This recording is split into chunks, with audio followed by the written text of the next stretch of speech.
I will tell you about my approach to translation in teaching and learning English. One of the extreme views says that translation is a great method of practicing grammar and vocabulary and of checking understanding. Maybe. But I'm not a fan of it because it builds a very strong habit that is very difficult to break. And this habit is called translation from English into the first language and then understanding. And this takes a lot of time because when you get to an international conference and you have to process a lot of information, of course, it's much easier to avoid any filters and just grab the idea straight from English. If you do not have this effort, you will suffer for the first several days of the conference, and maybe you will not be able to overcome this difficulty at all, because this is a rather difficult skill. So translation, especially if to understand something, you need to translate it into your own language. And then only you realize what that is. This is a dangerous thing. Avoid it right now. So ideas, information straight from English. Another extreme view is that English can be taught totally through English without usage of any support language. This is rather stressful. And I see as a benefit that the teacher knows the language of the student, the native language of the student. And the teacher can use it on not only to focus on potentially weaker areas or avoid mistakes, but the teacher can use it as a support speaking the language in the very, very beginning. In our school, we do it like this. When people come and want to learn English from zero, we use the support language. We use the native language of the students. But every lesson, we use less, less, and less. Because especially in the beginning, it's very easy, and English is grammatically rather simple. It allows very easily to teach people some imperatives, some comments, some instructions. Of course, you cannot explain some more difficult things in English. They're not going to understand that. But introduce it as the language of the lesson is more than possible. And by the end of A1, it is doable to deliver a lesson without a word of the first language. When the people are elementary students or A2, yeah,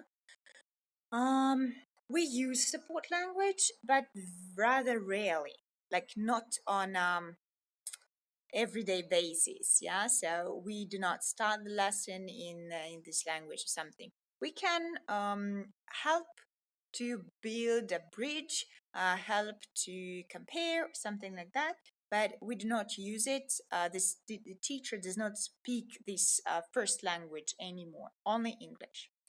When the students go to pre-intermediate course, so they start preparing for B1 level, no other languages at all, only English. We talk about English in English. And intermediate, pre-intermediate, intermediate, upper intermediate, advanced, proficient courses, all of them are delivered in English. But I cannot say that this is one of the myths, that native teachers are better than non-native teachers. Be careful with that, because the people you compare need to be teachers. Very often, native speakers have no teaching qualification, and therefore they cannot be compared. Avoid comparing a conversation partner who is a non-qualified native speaker of English with a qualified but non-native speaker of English. a person who studied how to teach people languages, studied for 3, 4, 5 years, did additional courses, visited various conferences, and so on and so forth. So, getting back to translation. So, I use a combo of two approaches, and this is not even a translation. This is usage of the first language as a support language, maybe to explain something in a beginner course. That's it. The exercise of translating is not there because imagine your usage of the English language in your life. You are going to write an email to your colleague. You will go to France and talk to an officer in the airport. You will talk to a random guy in Greece about climate change, but you're not going to translate anything for anybody. You're not a translator. So the exact exercise of translating sentences in one language into sentences in another language does not make sense. It's not applicable in your practice. If you want to become a translator, if you want to get this profession, you're welcome. But this is not for a language school. You need to go to university and study this there. And even there, these things are divided. So learning a language is one thing, learning how to translate is a different thing. That's all for today.